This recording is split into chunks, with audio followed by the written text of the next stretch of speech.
করার ক্ষেত্রে একদিন রাকিব হচ্ছে পল্টন থেকে মোহাম্মদপুর আসছিল। এখন আপাতত প্রেম করার সময় নেই, টকশোর মাধ্যমে একটা বিষয় অ্যানাউন্সমেন্ট করতে যাচ্ছি। আমার শখ হচ্ছে আপাতত একটা বিয়ে করব।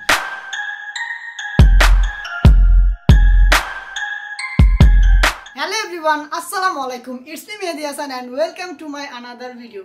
গাইস, আপনারা অবশ্যই প্রশ্ন রাখতে পারেন যে ও কেন ভিডিওর শুরুতে ব্লেজার স্যুট পরা। অ্যাকচুয়ালি হচ্ছে আজকে আমার একটা ইন্টারভিউ আছে, তো আমি যাবো আজকে একটা ইন্টারভিউ দিতে। তো ইন্টারভিউ দেওয়ার পাশাপাশি আজকে আমি একটা ভালো কাজ করতে যাচ্ছি, যেটা আপনারা আমার থেকে এক্সপেক্ট করতেছিলেন এতদিন ধরে, কারণ অনেকেই করে আসতেছে সেই ভালো কাজটা। তো আজকে আমিও সেই ভালো কাজটা করবো। বাট ভালো কাজ করার আগে হচ্ছে আমার যে ইন্টারভিউ কাজটা আছে ওইটা সেরে নিয়ে আসি। তো আজকে হচ্ছে আমরা যাবো হচ্ছে বসুন্ধরার ওইদিকে ইন্টারভিউটা দিতে। তো দেখি ওইখানে কি রকম প্রশ্ন করে, আপনাদেরকেও আজকে দেখাবো যে কি ধরনের প্রশ্ন করা হয়। তো আই হোপ, আশা করতেছি খুব ভালো ভালো প্রশ্ন করা হবে। তো আজকে আমরা এখন হচ্ছে রওনা দিব ইন্টারভিউ এখানে, দেন ওইখান থেকে হচ্ছে আবার ওই যে ভালো কাজটা সেটা করবো। আর আজকের ভিডিওটা যদি ভালো লেগে থাকে অবশ্যই একটা লাইক দিতে হবে। অ্যান্ড এখনো যারা আমার চ্যানেলটা সাবস্ক্রাইব করেনি, please subscribe my YouTube channel. So চলো কথা না বাড়িয়ে আমরা এখন চলে যাই, আর নিচে আমার গাড়ি ওয়েট করতেছে। সো লেটস গো। তো এখন আমরা গাড়িতে উঠে গিয়েছি, এখন টুং টুং করে যাব। যাওয়ার আগে যেটা করতে হবে, আমাদের এলপিজিটা নিতে হবে। এলপিজি নেওয়ার পরে হচ্ছে আমরা রওনা দিচ্ছি। বাট আমাকে ওইখানে থাকতে বলছে 7:30-এ, অলমোস্ট 7:10 বাজে। সো আমি জানি না কিভাবে টাইম মেনটেন করবো, বাট আশা করতেছি রাস্তা সম্পূর্ণ ফাঁকা থাকবে, কারণ ইফতারি পরপর তো রাস্তা অনেক বেশি ফাঁকা থাকে। সো আমাদের এলপিজিটা নেওয়া হলেই দেন হচ্ছে আমরা রওনাটা দিচ্ছি।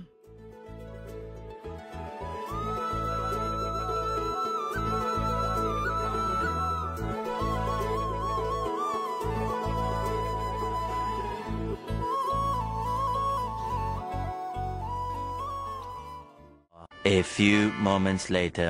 এতক্ষণ 10 থেকে 15 মিনিট ওয়েট করলাম। ওয়েট করার পরে এখন হচ্ছে যাচ্ছি ইন্টারভিউর জন্য। সো এখন আমরা যাই, দেখি কি কি কোশ্চেন করে। ওয়েলকাম টু আওয়ার ফ্ল্যাশ টক। আপনাদের সাথে আছি আমি তমা রশিদ, এবং আজ আমাদের সাথে রয়েছেন আমাদের সবারই সুপরিচিত একজন। আমাদের সাথে আজ আছেন মেহেদি হাসান। তাকে আমরা সবাই চিনি। তার সাথে অনেক কথা বলবো, অনেক আড্ডা হবে, এমন অনেক কিছু জানবো যা তিনি এখনো আমাদেরকে জানাননি। চলেন আড্ডাটা শুরু করি। কেমন আছেন? জি আলহামদুলিল্লাহ ভালো আছি। আপনি কেমন আছেন? খুব ভালো আছি। মনে হচ্ছে আজকে আপনি হোস্ট, আমি গেস্ট। এমনটাই মনে করেন। আজকে আমি আপনাকে লাস্টে কিছু কোশ্চেন করব। ও তাহলে তো জমবে আজকে। আপনি গান গাইতে পারেন? না, আপনি গান, আমি শুনি। না, আপনি গাইলে আমিও গাবো। আপনি গান, তারপরে আমি চেষ্টা করে দেখতে পারি। লাল ছুটি কাকা তোহা ধরেছে যে বায়না। আমি এটা শুনিনি। এটা শুনেন নাই? আমার বয়স কম তো, এটা হচ্ছে হয়তো বা ওল্ড সং। কি নিয়ে এখন ব্যস্ততম সময় পার করছেন আপনি? ব্যস্ততম সময় যাচ্ছে, গাড়ি একটা নিয়েছি, তো ওইটাকে একটু মডিফিকেশন করতেছি নিজের মতো করে, যেন মানুষ দেখলে বলে মেহেদি হাসানের গাড়িটা দেখতে খুবই সুন্দর। ডানা লাগাই দিচ্ছেন গাড়িতে?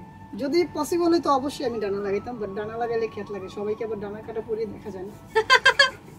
মানুষকে জিজ্ঞেস করলে ব্যস্ততা নিয়ে বলে খুব কাজ করছি, অনেক ভিডিও বানাচ্ছি, অনেক প্রমোশন করছি, অমুক ব্র্যান্ড তমুক ব্র্যান্ড। আপনি গাড়ির পেছনে এত সময় নষ্ট করছেন? কারণ আমি আমার শখের পিছনে ঘুরি। শখের পেছনেই ঘুরি? আচ্ছা, কিভাবে ঘুরেন? এই যে লাটিমের মতো করে? লাটিমের মতো যদি হয় সেটাও ঘুরি, কারণ হচ্ছে আমি চাই যে আমার শখটাকে পূর্ণ। আচ্ছা, আপনার শখ কি কি? আমার শখ হচ্ছে আপাতত একটা বিয়ে করার শখ। একটা বিয়ে করার শখ? একটা মাত্র বিয়ে করার শখ? একটা দিয়ে তো যথেষ্ট, আলহামদুলিল্লাহ। মানে কেন এই শখ আসলে বিয়ে করার? না, আপনি যে বললেন একটা দিয়ে মানে যথেষ্ট, এটা মানে আপনি কি বলতে চান যে আমি আরো 3-4টা করবো, এরকম বুঝাচ্ছেন? আপনারা কন্টেন্ট ক্রিয়েটর, এত মেয়ে আপনাদের ভক্ত করতেই পারেন। এখন তো দেখেন আমাদের তো ফ্যান অনেক মানুষ থাকে, সবাইকে কি আর বিয়ে করা যাবে না? সবার থেকে একটা বেছে নিতে হবে। Yes, YouTube content creator. YouTube content creator, TikToker বলা যাবে না? কেন না, টিকটকার বলা যাবে না এমনটা না, কারণ হচ্ছে আমি ইউটিউব থেকে এসেছি। ওকে, যেমন অনেকে টিকটক থেকে শুরু হয়ে দেন হচ্ছে ইউটিউবে শিফট হয়ে যায়, দেন হচ্ছে টিকটকও করে ইউটিউবও করে। আমি হচ্ছে ইউটিউব থেকেই কন্টিনিউ করে। দেন থেকে এসেছি, আমি মোহাম্মদপুর থেকে এসেছি। ওকে, আচ্ছা, প্রেম করছেন নাকি করছেন না? না, এখন আপাতত প্রেম করার সময় নেই, কারণ যে পরিমাণে কাজ আপনি বলেন। আগে করেছেন? হ্যাঁ অবশ্যই আগে করেছি।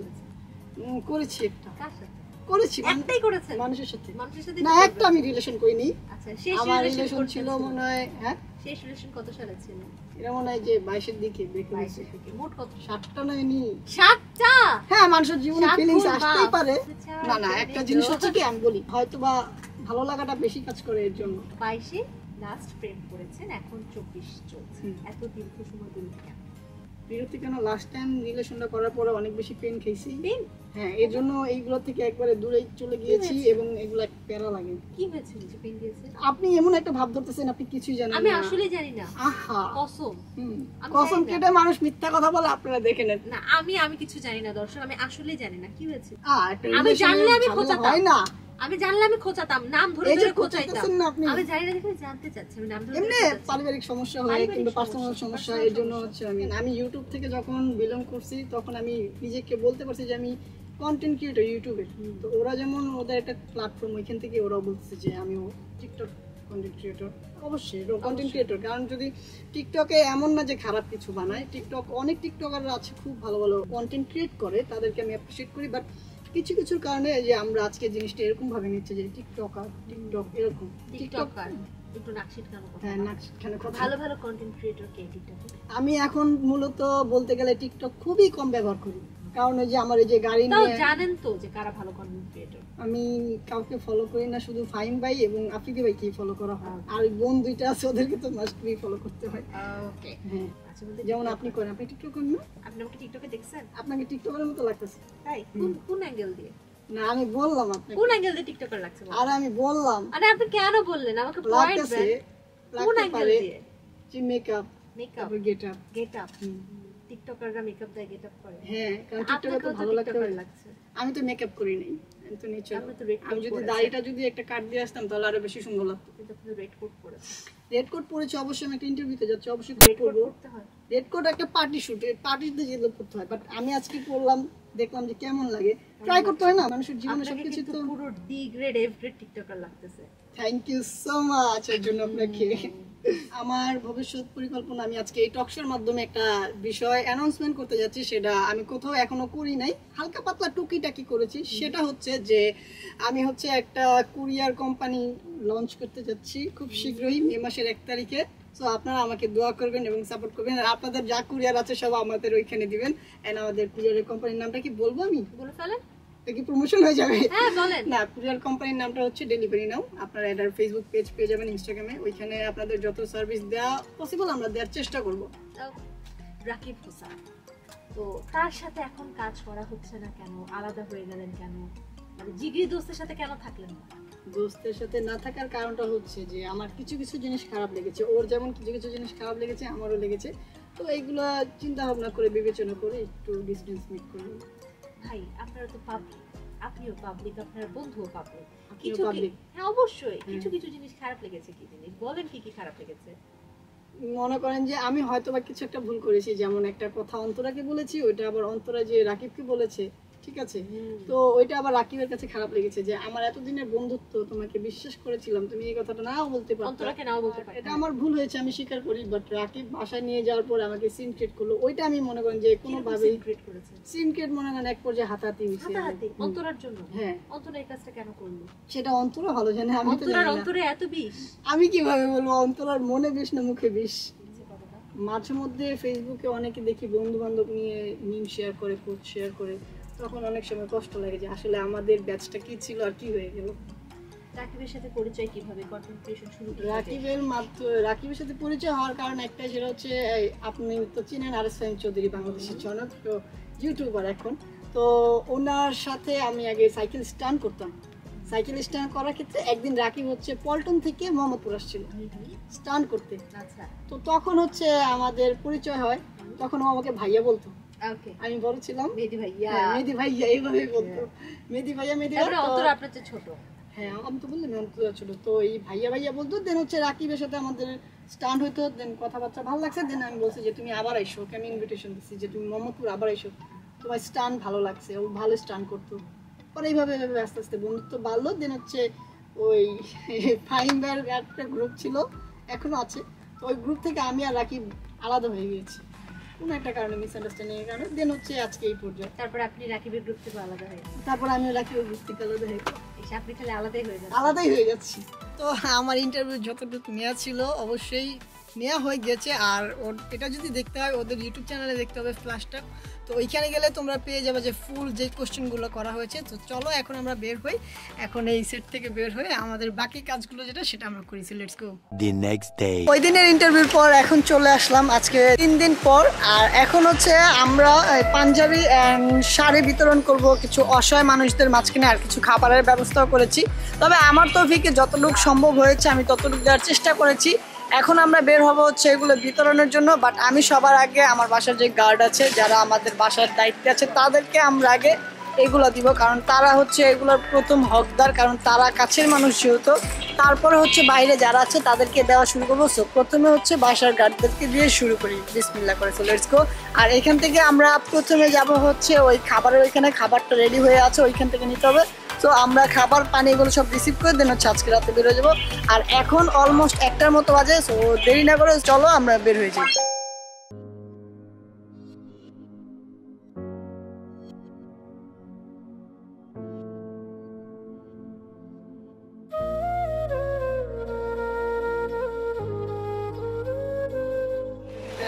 তো আমাদের পানি নেওয়া শেষ, এখন হচ্ছে খাবার নেব, খাবার নিয়ে দেন হচ্ছে বিতরণের জন্য বের হয়ে যাবো। So let's go, come on.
ঘুমের থেকে উঠে বললা তো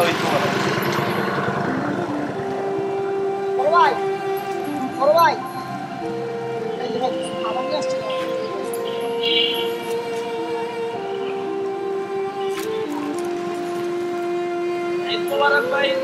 ভাই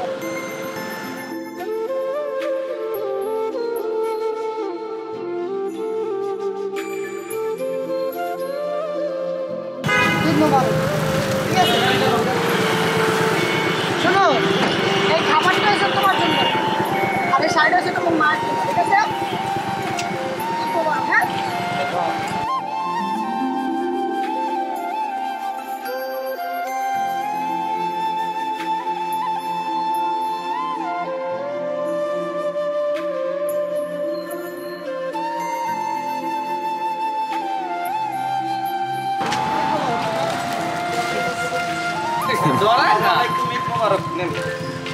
আল্লাহ আপনাদের দোয়া করেন ইনশাআল্লাহ।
দেওয়ার চেষ্টা করবো ভাই।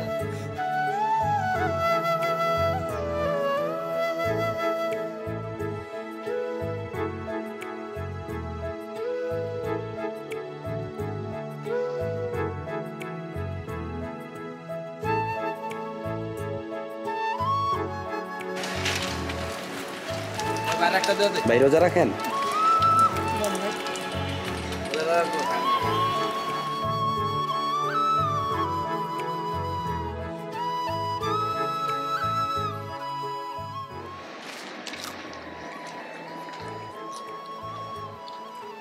ক্যামেরা দেখলে ছোট ছোট নালাম বুঝে যাচ্ছে। কি অবস্থা? আজকে তো শেষ সেরি না? আজকে শেষ সেরি। আর দ্বিতীয় কথা হচ্ছে যে এই কাজটা আমার আগে করা উচিত ছিল, বাট আমি একটু কাজের চাপে এই কাজটা আমি একটু ডিলে করে করছি। তো নেক্সট টাইম থেকে তাড়াতাড়ি করার চেষ্টা করবো। আর খাবারটা আসলে সত্যি অনেক মজা হচ্ছে। সবাই কি বলো? খাবারটা টেস্ট হয়েছে বলেই সবাই বলতেছে যে অনেক মজা হয়েছে। ঘ্রাণে মনে করেন যে ওদের মাথা নষ্ট হয়ে যেতেছে। তখন আর এক প্যাকেট চা দে। খাবারটা আসলে অনেক মজা তখন এত পরিমাণ আছে একজনের পেট ভরে খাইতে পারবে। The next day. Good morning guys, এখন বাজে 8টা। আমরা রাত্রে ঘুমিয়েছিলাম, ঘুমাইতে ঘুমাইতে 7টা 7:30টার মতো বাজছিল। তো এখন আবার যেতে হবে যমুনা ফিউচার পার্ক। ওই যে ওইখানে হচ্ছে ইন্ডিয়ান ভিসার জন্য অ্যাপ্লাই করবো আজকে, অ্যান্ড ফুল ফ্যামিলি অ্যাপ্লাই করতেছি। বিকজ আমার ফ্যামিলিরা ঈদের পরপরই ইন্ডিয়া ঘুরতে যাবে, দ্যাটস হচ্ছে আমার এটা করা। অ্যান্ড আরেকটা বিষয় সেটা হচ্ছে তোমাদের জন্য খুবই ভালো অ্যান্ড সুন্দর একটা নিউজ। সেটা হচ্ছে এখন থেকে হচ্ছে দেশের বাইরে ট্রাভেল ব্লগ করবো অ্যান্ড অনেক সুন্দর সুন্দর ব্লগ দেওয়ার চেষ্টা করবো। তো আজকে এখন তো বললামই যমুনা ফিউচার পার্ক যাবো, চলো কথা না বাড়িয়ে চলে যাই। আর আমি ড্রাইভার সাহেব সবার জন্য গাড়ি রেডি করে বসে আছি, এখনো তো আসে নাই। সো লেটস গো। আমি সবার লাস্টে কিন্তু আমাদের ঘুম থেকে উঠানো হয়েছি, বাট আমি সবার আগে উঠছি। সো আমি টপ থেকে করি, দেন হচ্ছে ওরা আসলে ওদের সাথে দেখা করে দিচ্ছি। এই যে এ হচ্ছে আয়াত এবং কাকুলি আপু। উঠেন ম্যাডাম উঠেন। সো বাকিরা এক এক করে আসতেছে, তোমাদের সাথে আবার পরে দেখা হচ্ছে। সো লেটস গো, গাড়িতে উঠি। ওইখান থেকে আস্তে আস্তে অনেক বেশি সময় লেগে গেছে। দেন ওইখান থেকে একটু কাজ ছিল, কাজটা শেষ করে আইসে বাসায় একটা ঘুম দিছি। ঘুম দেওয়ার পরে উঠলাম। আজকের ব্লগটা ছিল এই পর্যন্ত। যদি ভিডিওটা ভালো লাগে অবশ্যই একটি লাইক দিবেন। অ্যান্ড আমি আমার বেস্টটা দেওয়ার চেষ্টা করেছি। অ্যান্ড আমার যদি কোনো ভুল হয়ে থাকে ক্ষমা দৃষ্টিতে দেখবেন। আর আমি সবসময় ট্রাই করবো এভাবে সকলের পাশে দাঁড়ানোর। সবাই ভালো থাকবেন, সুস্থ থাকবেন। Tata, take care, have fun, খোদাহাফেজ, আসসালামু আলাইকুম।